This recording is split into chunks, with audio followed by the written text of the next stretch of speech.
You watch all those. You watch all those blue tubers, and they always talk to the camera like they're talking to you. Right. It's like, what is up, everybody? Welcome to special features and our Blu-ray update. It's gonna be epic. That's how they always start it, but for real, welcome to special features. Damon, Taylor, Scott. Let's see what we got. Who's going first? Taylor, start with you. You got a big stack over there. Alright.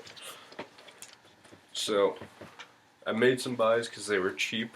First one is Once Upon a Time in Mexico. It's not as good as Desperado, but I bought it because I had bought Desperado a long time ago on Blu-ray and needed to get Once Upon a Time on it. And What? what? I enjoy this movie. It's a lot of fun. It's robots. It's, I don't know. I like animated stuff. Is Robin Williams in that one? Yep, he is the red robot in here, and Ian McGregor is the bad, or no, he's the blue one, the main guy. Where isn't Amanda Bynes the yellow one? Yep. Oh. Before she went crazy, yeah. Hey, she went to rehab. She's fine now. Oh yeah, I'm sure. that solution to every problem. Yeah. Bought a classic Ryan Reynolds one, Van Wilder. Nice. I really enjoyed it. It's just still a lot of fun, even rewatching it nowadays. I still enjoy it. It's a good comedy overall. So, with Tara Reid before she disappeared off the face of the earth. Yeah. Sharknado! I think I went to school longer than Van Wilder did. I think he did 6 years.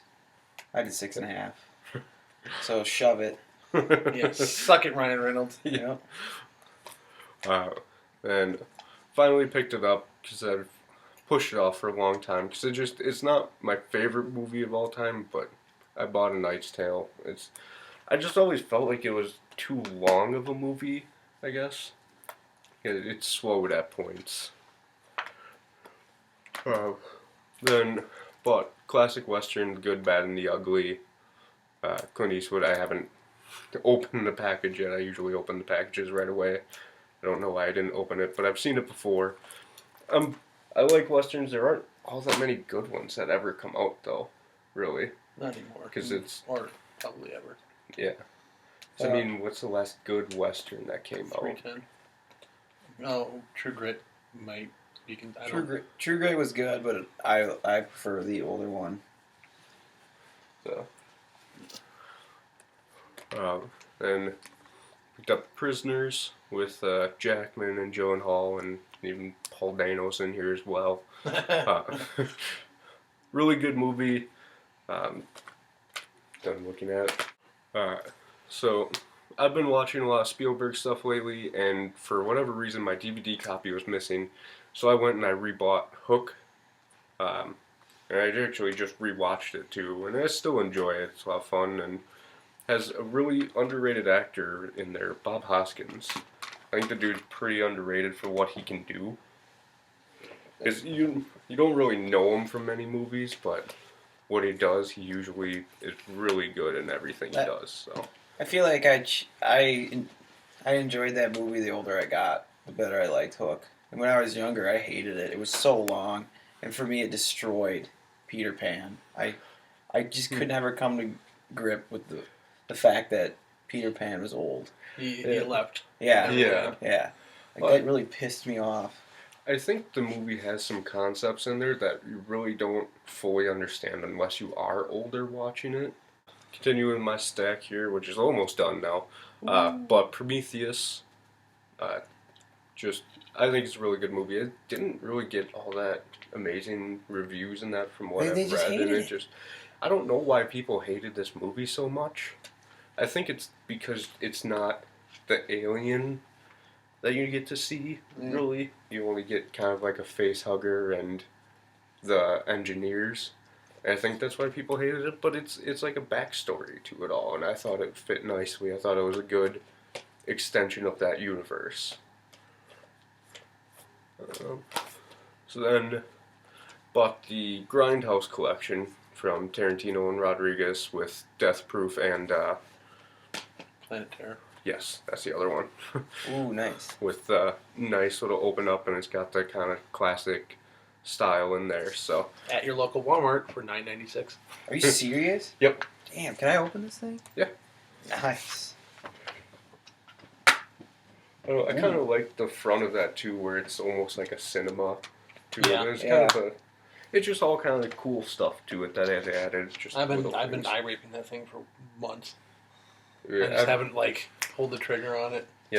Big question is, which one do you like better? I think Death Proof.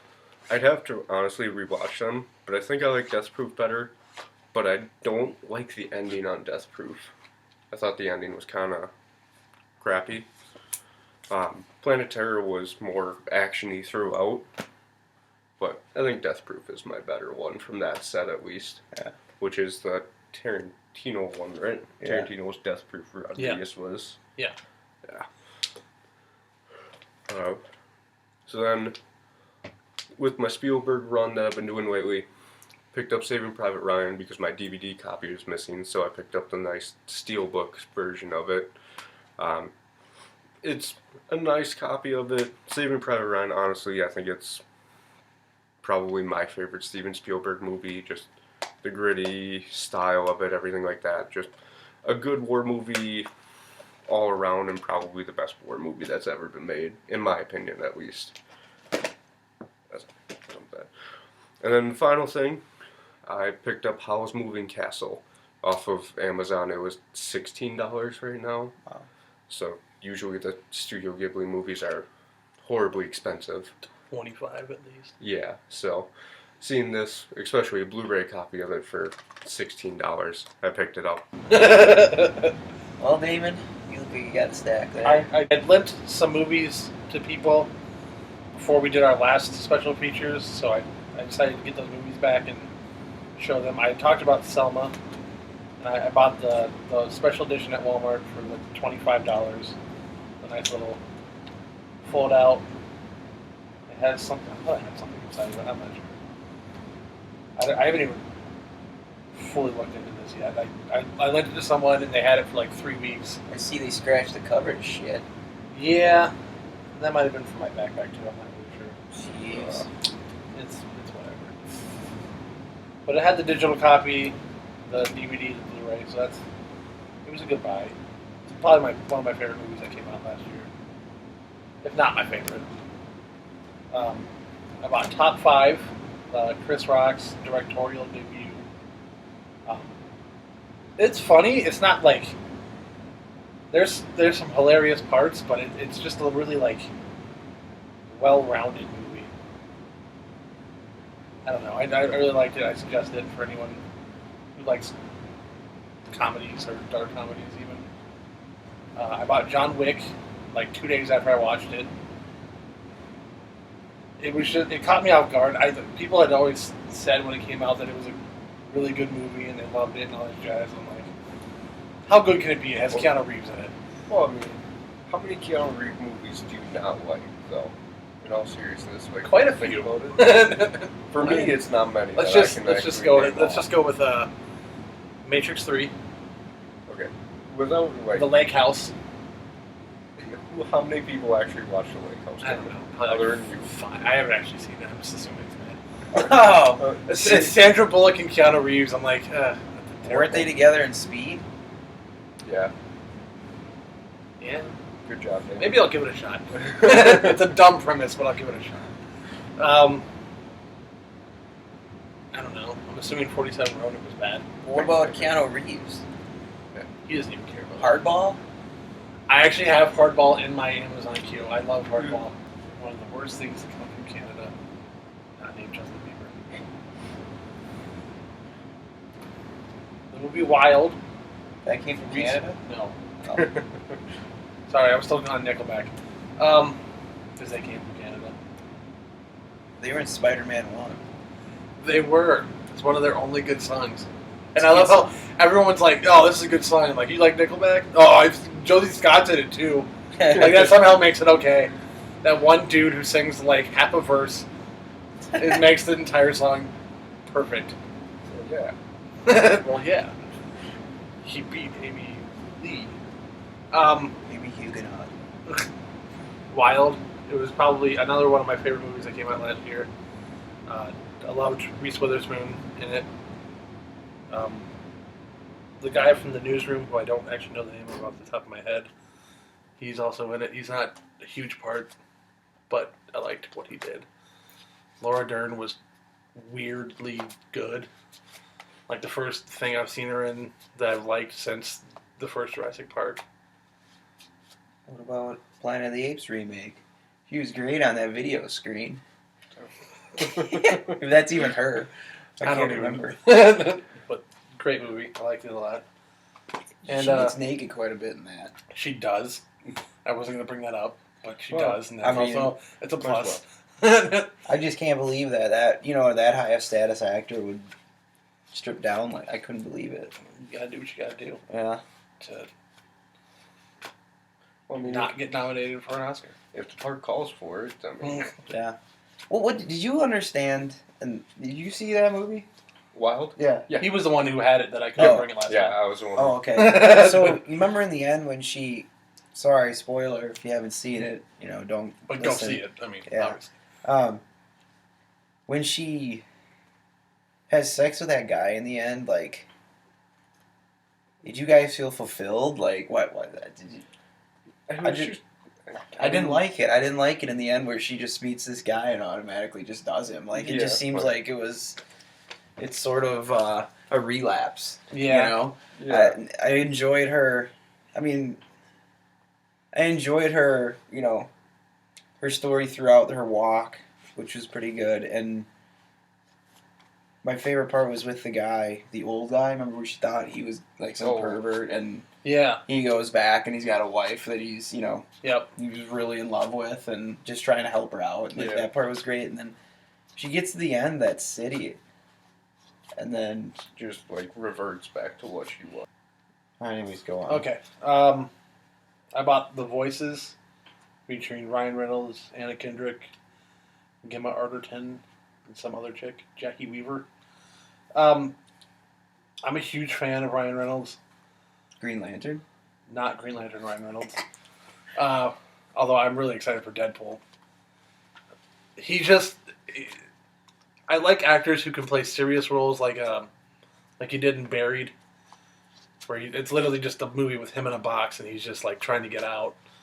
And then he can also do like comedies, like this is it's a dark comedy, really dark comedy. But he also has done like romantic comedies and regular comedies like Waiting. And he can, he pulls off the serious roles too. And I like the well-rounded. He's one of the most well-rounded actors in my opinion. Have you ever watched the Nines with him? No. It's a very kind of odd movie, but he's really serious throughout it, and I really enjoyed it. And it's nice to see, like you're saying, it's good to see an actor who can jump in between everything and be able to have such a range of being able to act differently. Yeah. But I'd say if you're into Ryan Reynolds, check out the Nines If I'm once. into Ryan Reynolds. Well, I'm I mean, into Ryan Reynolds. I'm sure you are into Ryan Reynolds, Mhm. but Who wouldn't be? No, but I mean, I really like this movie. He does the voices of the general premise is that he's kind of insane. He hears his dog and his cat talking to him. And he does the voices for both the dog and the cat. And like I couldn't tell that at first because the cat has like an Australian accent. So I was kind of impressed that he could pull that off because, I don't know, there's some actors who just can't pull off accents.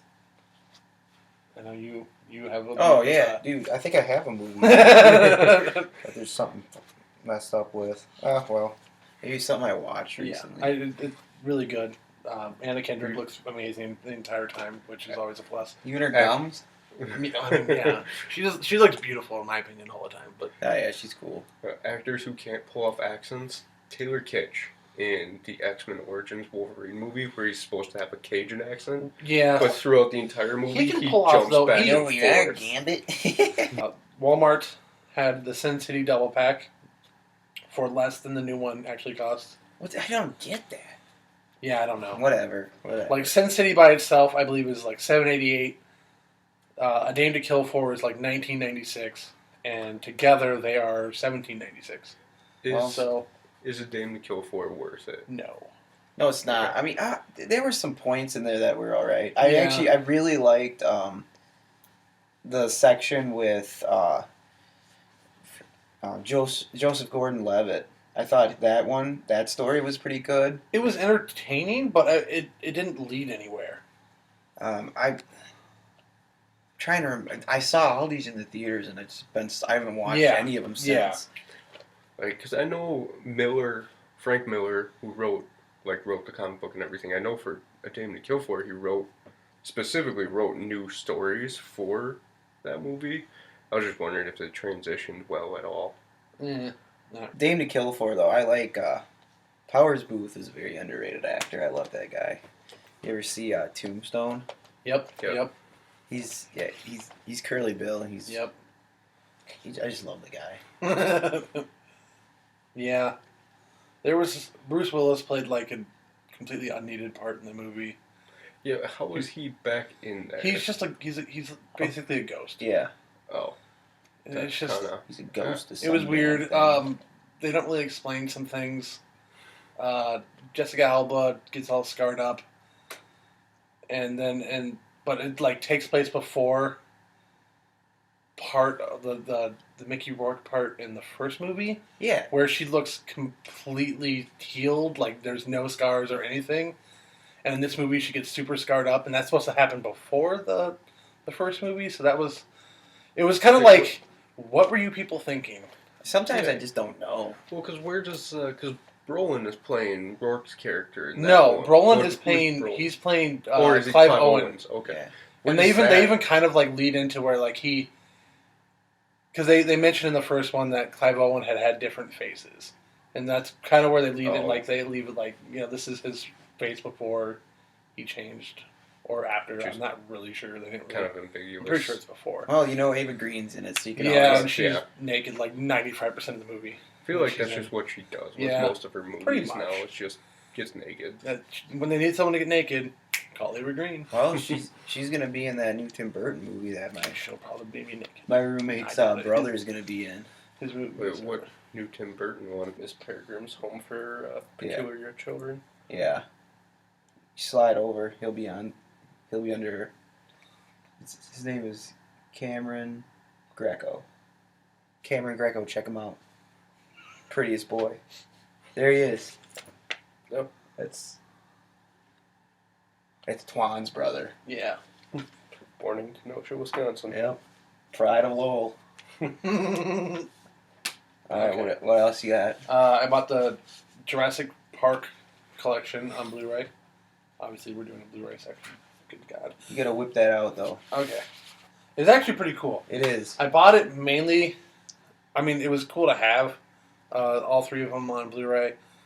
I bought it for the movie ticket. There was a free, well, it was like $7.50 movie ticket on there. Unfortunately, it was a Fandango ticket, and they aren't in our area, so that was a waste. But I at can't least believe they it's stick that on there still. yeah, Yeah. and they're on like all of them. Yeah, it sucks. Like last year, we did like 4 or 5 movies that I bought that had like free movie tickets that worked. They weren't Fandango, but no. But it has this cool little picture book thing kind of going on with the disc kind of slidden in there for each of the first 3 movies, and then it even had room for the new ones with little slots for the new movie and the 3D. Well, but tell them version. tell them what it says on the disc. All right. We'll even kind of go a close up there.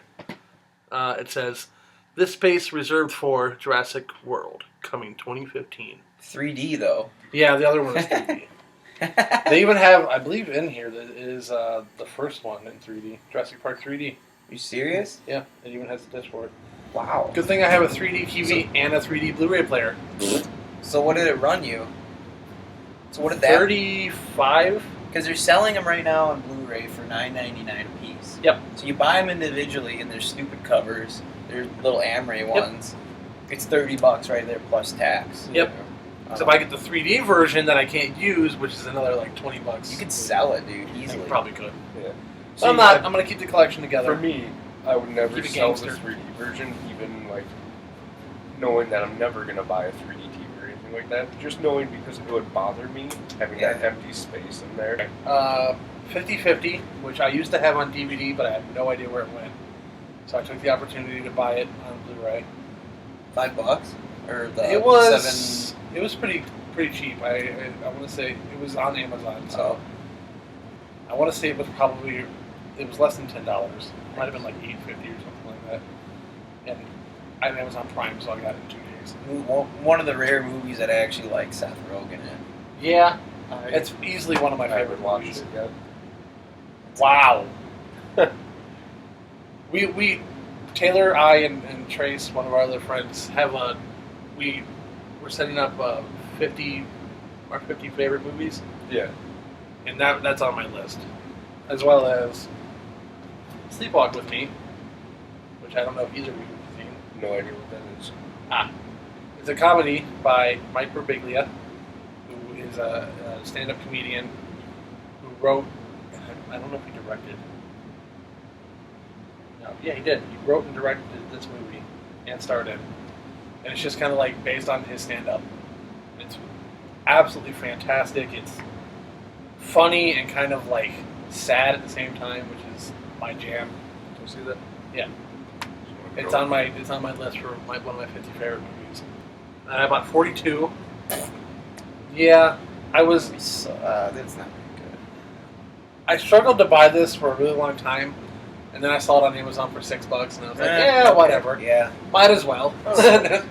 It's not the greatest movies, but Chadwick Boseman does a great performance. in Yeah, there. it threw me off right away because the beginning is so dumb, where they're just like, they're having that really ridiculous like closed door meeting about what they're gonna do, and they're just like, and then Harrison Ford's like, we're gonna hire a black guy, and it's just like, oh my god, this is the dumbest beginning ever. I do like when Steve the Pirate goes on his races. Steve the Pirate. That was that's pretty good. That's my dude, Alan Tudyk. I love that dude.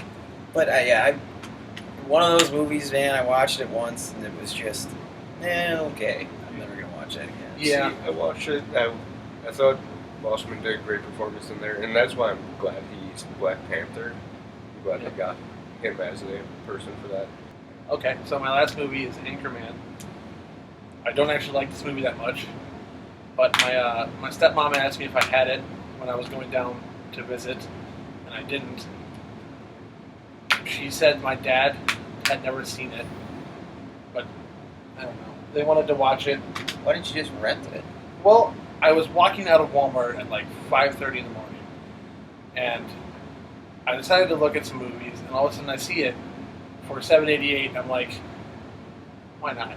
I mean, it's another movie to add to the collection. If anyone else wants to watch it or anything, we didn't even end up watching it when I went down there, so it was kind of a waste. But at the same time, whatever. Yeah.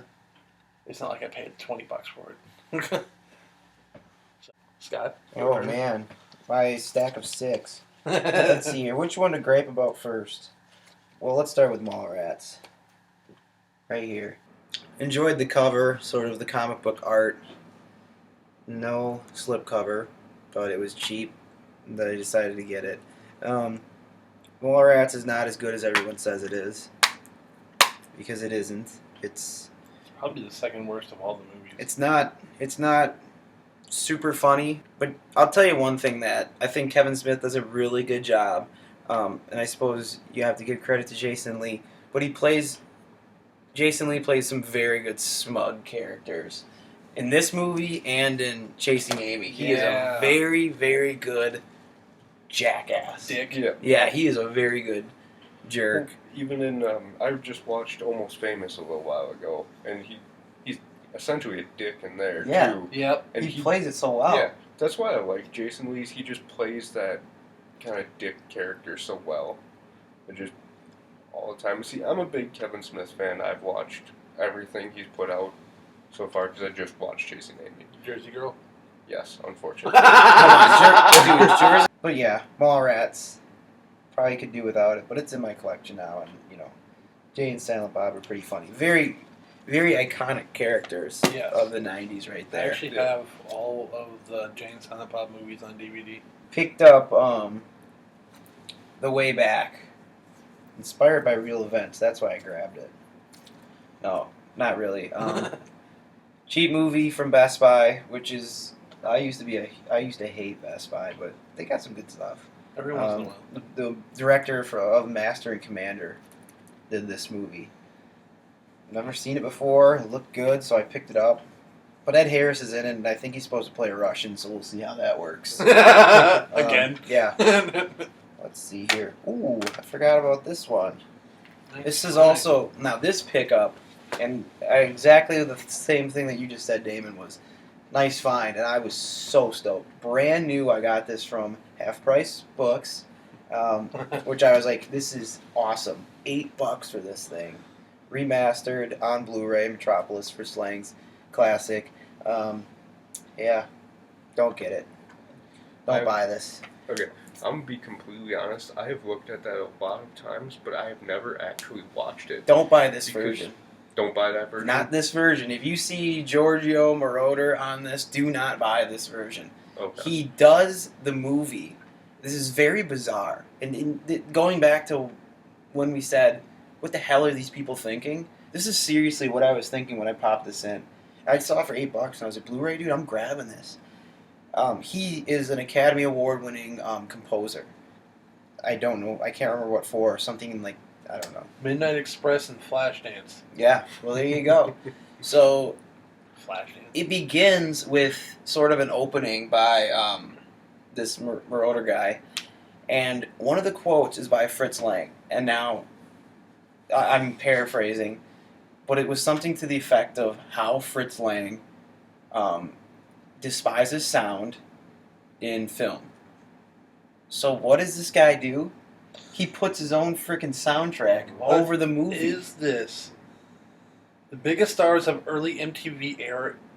Freddie Mercury, Pat Benatar, Adam Ant, Bonnie Tyler, Loverboy, and others. He put that music He in just there. put like popular music into an Yeah, old silent it movie. does not work worth a damn. Now, the only thing I can Why? say is that thank God that this movie is a silent film, because all I have to do is push mute, and I don't have to listen to it. I'm serious. That's how I'm going to watch it, because the movie is incredible. my It's God. it's great stuff.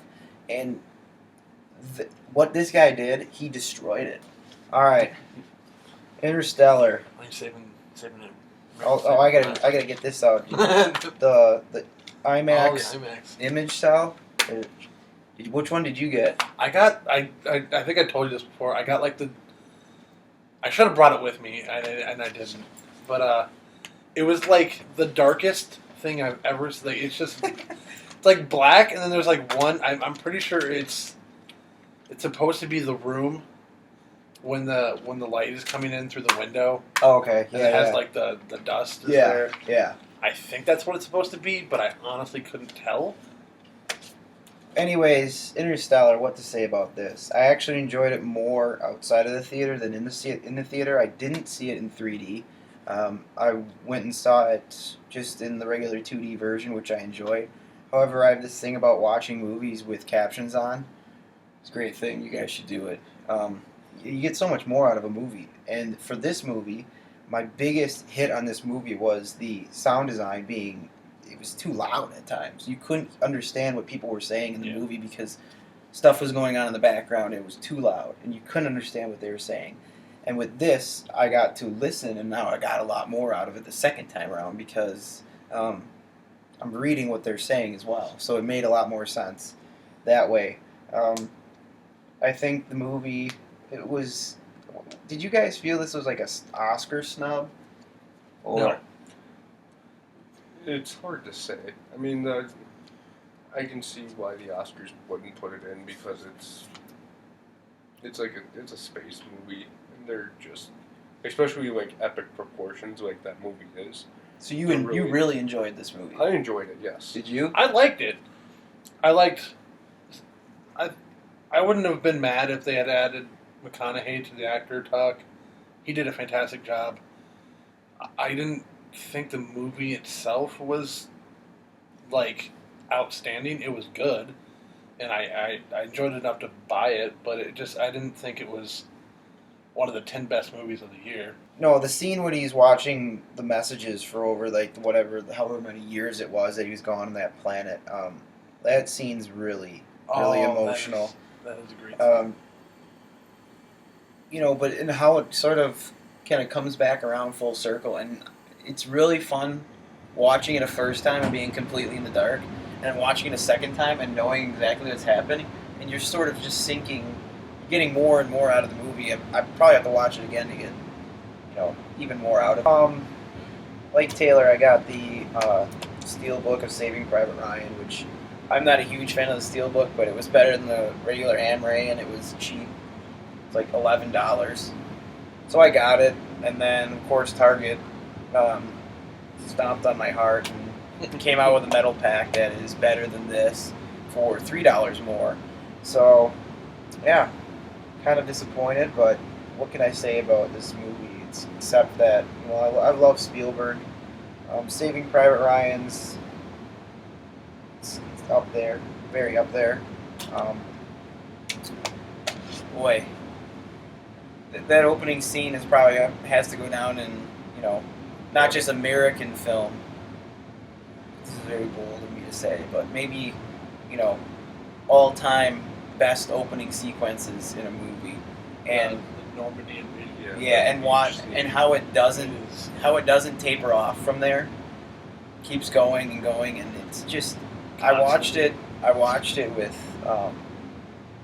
Allie. She had never seen it before, and she was sort of like disgusted, but it was very sort of not like why would they put this in film. It was more of like, wow, I can't believe this actually happened. Yeah, I cannot. I mean, after the movie, like her reflecting on the fact that, people endure this kind of thing, in war. It's insane. It's one of the few movies where I think the amount of gore that they put into it helped the movie more, like helped give it more feeling into it. Usually when movies like tossing the gore, like you see the one moment while they're on the beach where Hanks is like pulling the dude, and all of a sudden the mortar hits, and he's like all of a sudden he's pulling half of the dude. Yeah. It adds to that feeling. It adds to like the it added to the realness. Yeah. And one thing that Spielberg does really well is tell sides of the stories from both views. Sort of, somewhat feel for, the Steamboat Willie character, where he's surrounded by, these 6 or 7 American soldiers, and he knows once he's done digging graves, he's essentially dead. And telling it from both sides. When they shoot the runner, and then they shoot him even more, and Hanks has to tell his own men that as long as there's air still in his lungs, he carries the message, and that they do the same thing. So it sort of gives you. It doesn't really villainize. Like The Patriot. When you have the British being just totally villainized, just brutal, disgusting, vile people in war, and the colonies being. Yeah, they didn't really have any good characters in the entire British army. Right. Yeah. But So Saving Private Ryan does a great job at that. Spielberg's just a very good storyteller. Save the best for last. The best, I mean, the most discussion. Have you seen this movie yet? Nope. American Sniper Steelbook. Pretty bomb Steelbook. So you got Bradley Cooper on the front. Last copy at Target. Oh wow. Yeah. And then you have the scope with the 178.5 yard mark on the back. A lot of people, I think this movie gets a bad rap. A very bad rap. And I have a very, very long, somewhat political debate about this movie. I feel like anybody who's liberal, sorry Damon, look at this movie and it's like some sort of propaganda film. And I know that because not just you, but Seth Rogen had an issue with it. People that I know in the community that just despised it. I get the guy was not the greatest person in the world, Um, but do I care? No. It was a movie. You know, I want to see the movie. It's a story about a guy who made all sorts of records, and you know him going through war and the tolls that it took on him, which is regardless of if he was a compulsive liar in real life or not, it's probably not the most fun thing to do.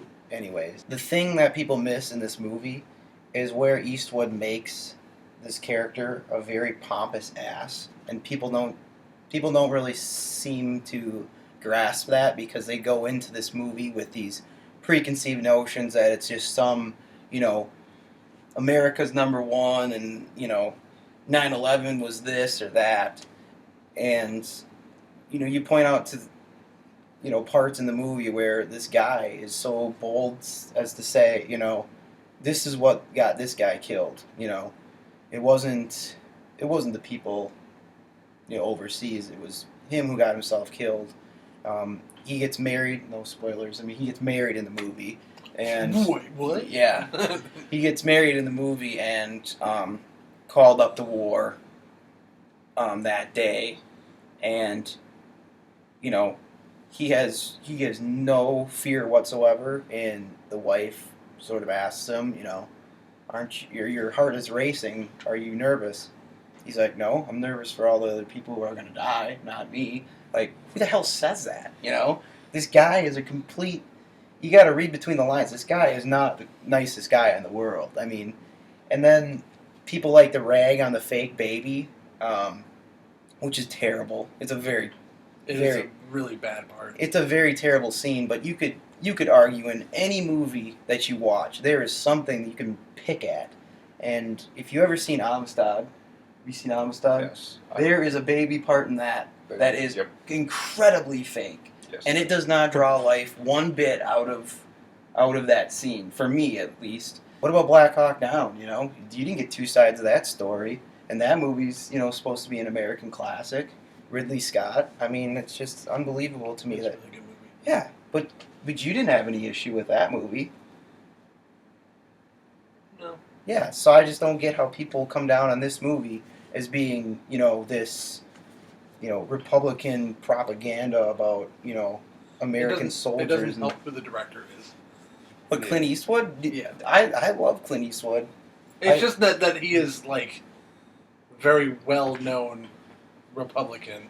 Well, That it kind of gives fire to non-Republicans. Like, Well, he's just I mean, making enjoy a the war movie. for war.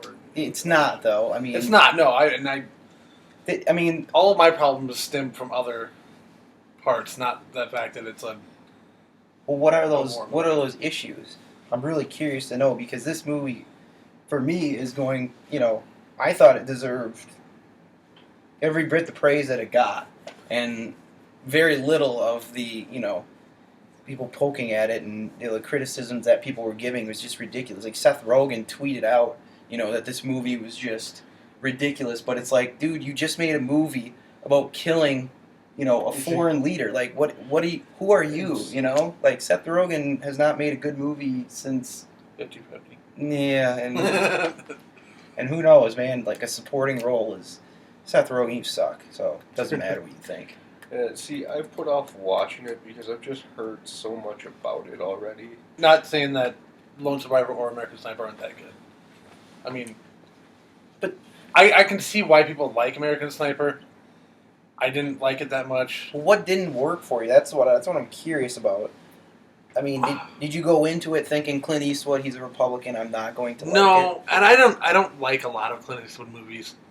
Like direct Million, movies. yeah, Like $1 Million Baby. I like Do you not like Gran Torino? Gran Torino. Those are the two movies everyone always points out to me when they talk about Clint Eastwood directorial movies. It's like those are your go-to. J. Edgar is my go-to shitty movie, or Clint Eastwood. Well, look at Spielberg though. He's got some dumps, Yeah, Lost But World he's isn't been- the greatest movie, no, and, it's not. and I mean, The if you, Kingdom of the Crystal Skull is not good, and did he direct that? if you yeah, Oh, if God, you that poor watch bastard. like if you go through like I've been going through in Spielberg's movie, you run into a movie called 1941. yeah, terrible. That was horrifyingly bad. I don't think I've ever had a problem with Eastwood's directing. Well, he Yeah, did Letters of Iwo Jima, or what is it like? Letters from Iwo Jima, Flags of Our Fathers, Yeah. which Flags of Our Fathers was good, and then he does. See, that's the thing. They thought that when Spielberg was going to do this movie, that they were going to give that you're going to get both sides of the story. The sniper that that Bradley Cooper's character is trying to take down.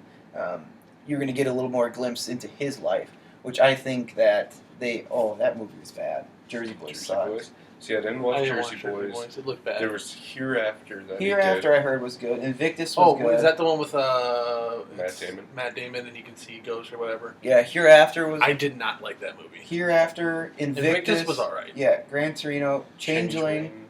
I hated Changeling. Letters, I hated Flags of Our Changeling. Father, $1 Million Baby. Mystic River. It's is very good. One of his best movies. Superb. Done. So, I mean, It's hit I and mean, miss. he does good stuff. His good movies are good. His bad movies are really Unforgiven bad. is excellent. Like, I wasn't a he's huge fan. done some pretty good stuff. It might just be my hatred. Like I don't like westerns that much. Well, all I'm saying is, like, you look at this guy's background, but yet you can go into a Tarantino movie like Django and listen to this white guy put in that many N-words into a script and still love it. Like, that, to me, is just blasphemy when it comes to a movie, a freaking American Hollywood war movie, and in, calling it propaganda and all that stuff because Eastwood's a Republican it's ridiculous. It's absolutely ridiculous. And, how can Tarantino get away with, because he's friends with a guy from, Wu-Tang Clan? Is that why he can use the N-word so much? Like, seriously. And I mean, there are some people out there that absolutely despise his movies because of that. And you would look at them and say, well, come on, man, this is art. This is Tarantino's they're movie. time period No, pieces. come Like, on, I you mean, can't, but using you it can, like that. You can, that's the language people used in that time. I mean, but even so, I think are you going to just censor out like, hey, I know this is 1960 or 1860s, but no N-words. It's just Well, you it's could not tone like it that. down. I mean, there's Shit, movies. I mean, There's movies that are out there that are PG-13 that can only drop well, yeah, one let's, F-bomb. let's be honest. Yeah. That's never going to be a Tarantino No, movie. I know that, but I'm saying but historically in all of his films, like his Jimmy Dimmick character that he himself plays in Pulp Fiction, Yeah. and he's dropping N-bombs Mhm. in front of his black friend. Like, come on. How is nobody offended by that? But you see this movie and you're offended because this guy was a crappy person in real life. Who cares? I think it comes down to our day and age, and because that's a our day movie, so people are kind of more taken aback. Like, people are gonna give a pass to something that they think is older, and they don't really care that much about.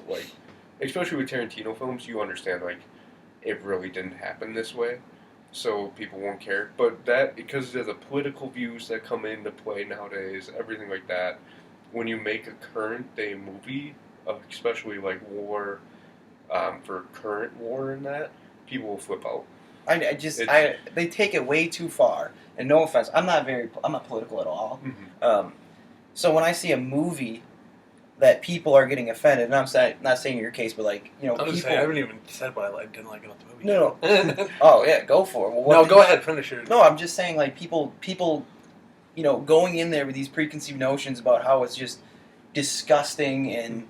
I mean, this guy went through hell and back, and regardless of what he was doing, when Jesse Ventura, sues you for wrongdoings in a book, yeah, you're probably a scum.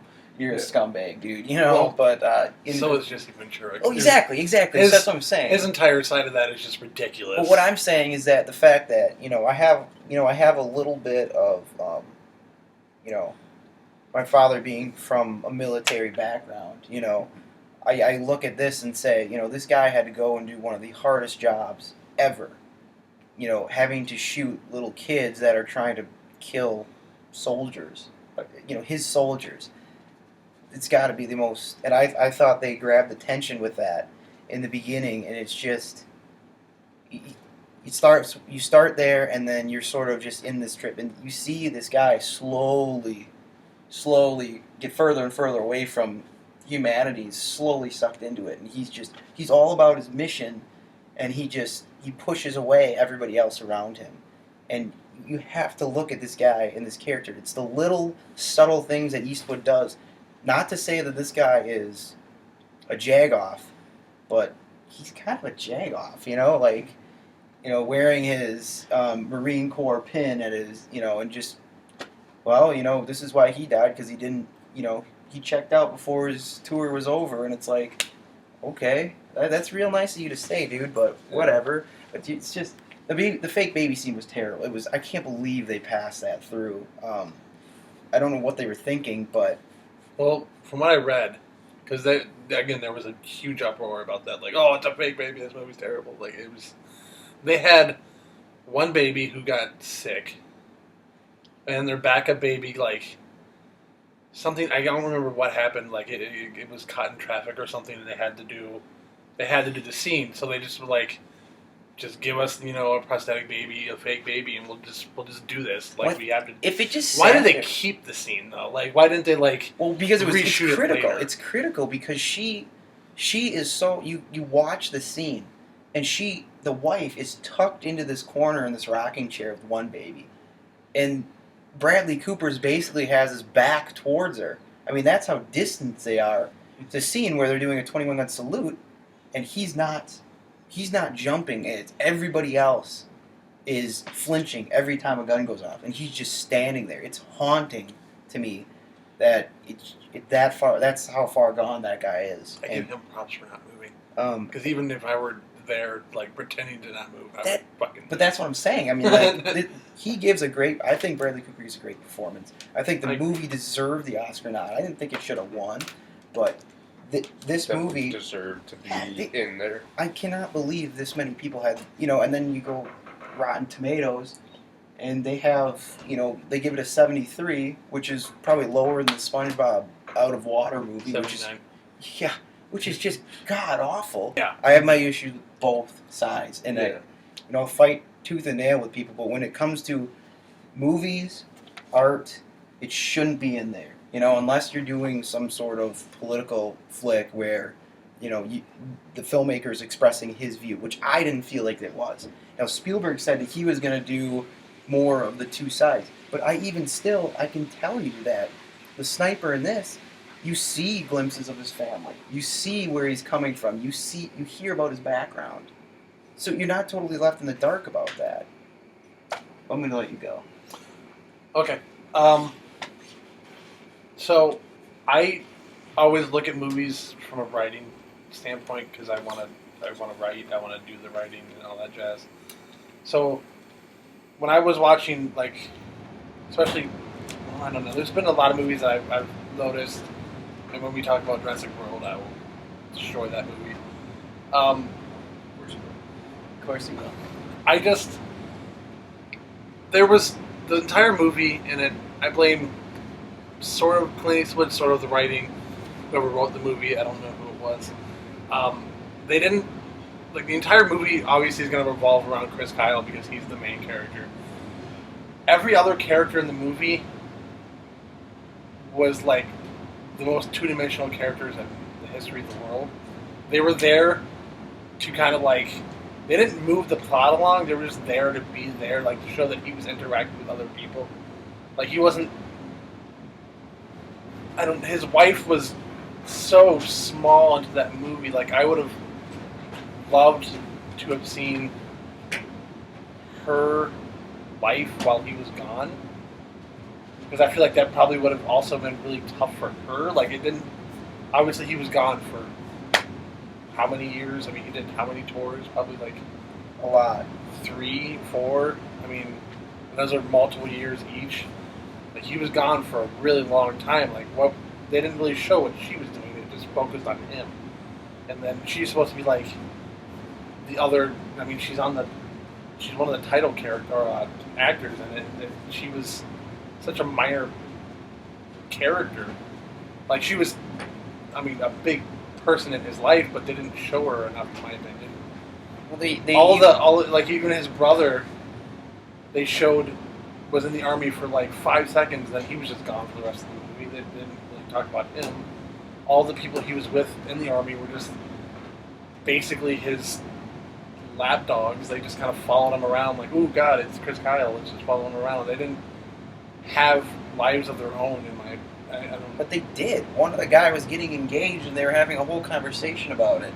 And the other, there's more than that when they go when he goes into Oh, but the those weren't like going in depth into that character. It was just like him interacting with people and then showing his reaction to it. Like it wasn't. I mean, it wasn't Hurt Locker with like those 4 characters, and they all like went in depth into every one of their like feelings and their lives and their backgrounds, and or even in Lone Survivor they did kind of the same thing. They went like into depth into these people. Like this whole movie was just like it was him. But when you're And then there was It's a like bio. nobody else. it's a bio. I know, but there's still other people in his life that probably like. I'm just gonna throw out Ali. It was a movie about Muhammad Ali, but there was still, they still focused on Jamie Foxx's character, his wife, some of his kids were pretty young in the movie, but I mean, like they focused on those people's lives, not just, Will Smith, Muhammad Ali. That and even in J. Edgar, that terrible movie, they focused on other people other than just J. Edgar. Like this movie was like. The scope was so small, and it was just focused directly on him, and like there was no room for anyone else to be in it. I disagree. I think Sienna Miller pulled a pretty good performance, and I think it was sort of his road starting off. When his dad gives that really odd speech about being a sheepdog or a wolf or a sheep, and I think, yeah, and this kid, I look at it and you see that he's not really right. Now I agree with the brother, he was off, but I can still remember the lines that his brother gives, when he's going back to be deployed, and he just says, pretty much F this place. Yeah. And that was like the last Cooper's response is like he's just staring at him like, what did you say? Like he just offended him in some way. Yeah. As for other characters, I don't feel like, I feel like him being so distant, for me that would work if I were writing a movie about a guy who's going to war and, really doesn't have much in his life. You don't see much about his parents, and I've never read the book before. I don't know how much his parents were an influence on him besides his dad's speech or his mother or what, or his, even his brother. But I think she is very key in that movie, just so that it can show the audience where he's going, which direction he's moving, and who's trying to bring him back. The doctor who tells him what he can do here. He doesn't have to fight over there. He can fight battles here and help people with him. This movie isn't that long, is it? I don't actually think. I think it's less than 2 hours. Or it might be exactly 2 hours, around the 2 hour mark. But making these sort of like very long biopics about people, and like I said, I haven't read the book, so maybe he was a very cold person in real life and didn't really have many people that he talked to or who really hung around with. I don't know. The main focus is him being over there and what he thought his duty was to America. But it's just, other than that, I don't really feel like that was a terribly, a poorly written film. I thought it was very good. Well, and you can't really change a lot of the writing when it's based off of a book. Like, you can't.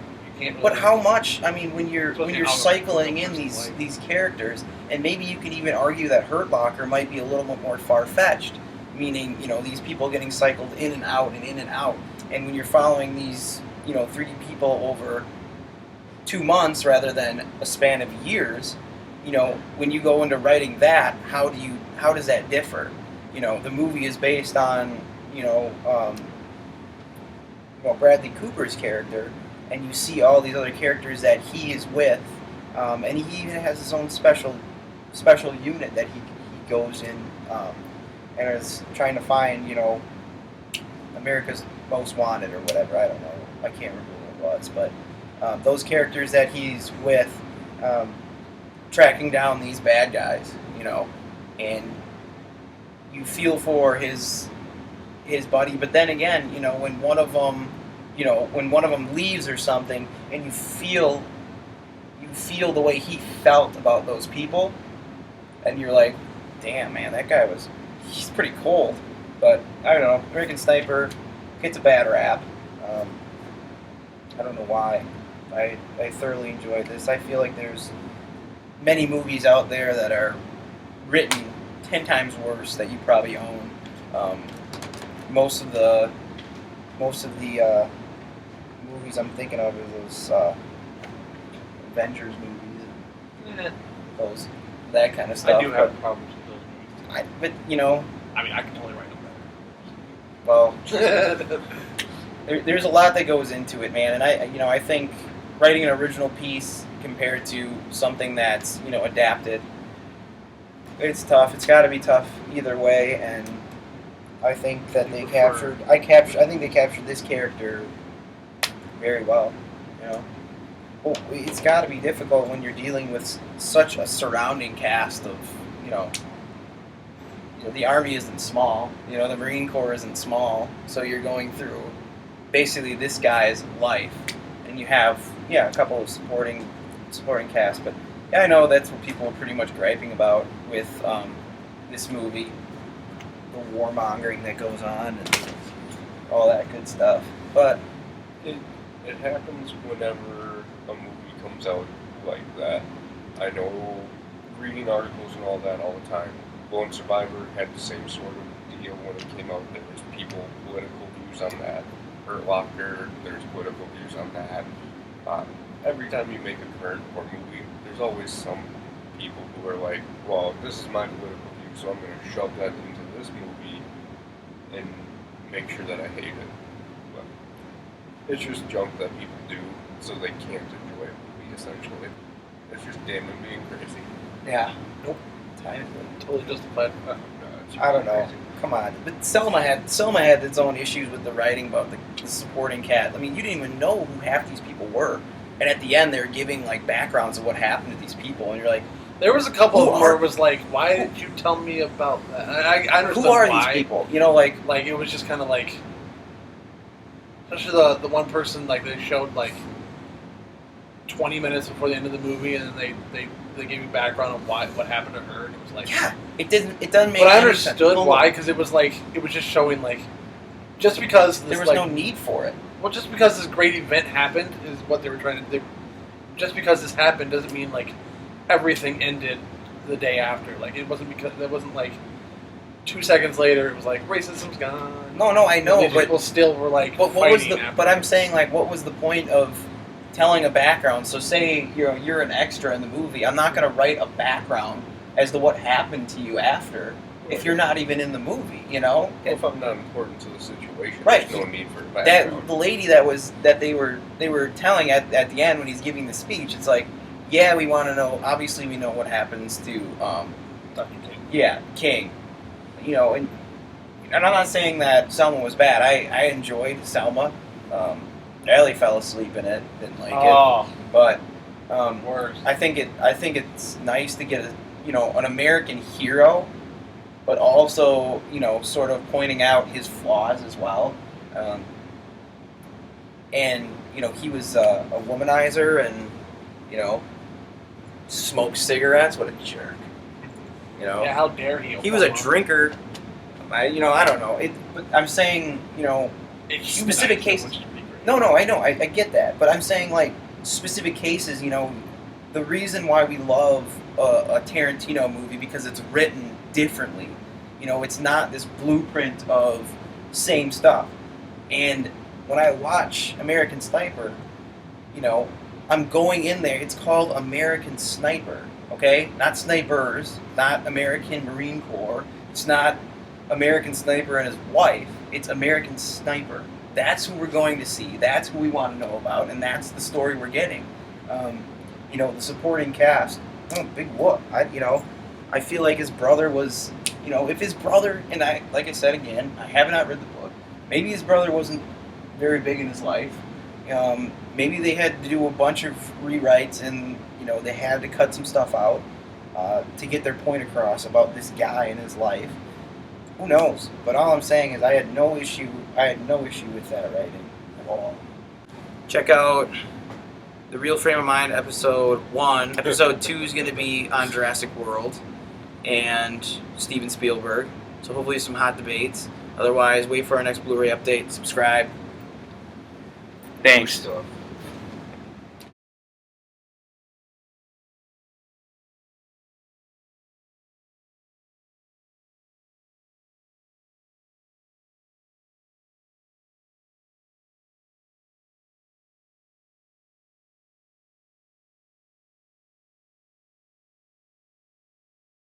Did you guys hear they're going to come out with a Scream, what is it? TV show. Yeah. Looks terrible. They're not even using the same mask. Is Craven? Why aren't they using the same mask? But I thought. Wow. Can't see the mask.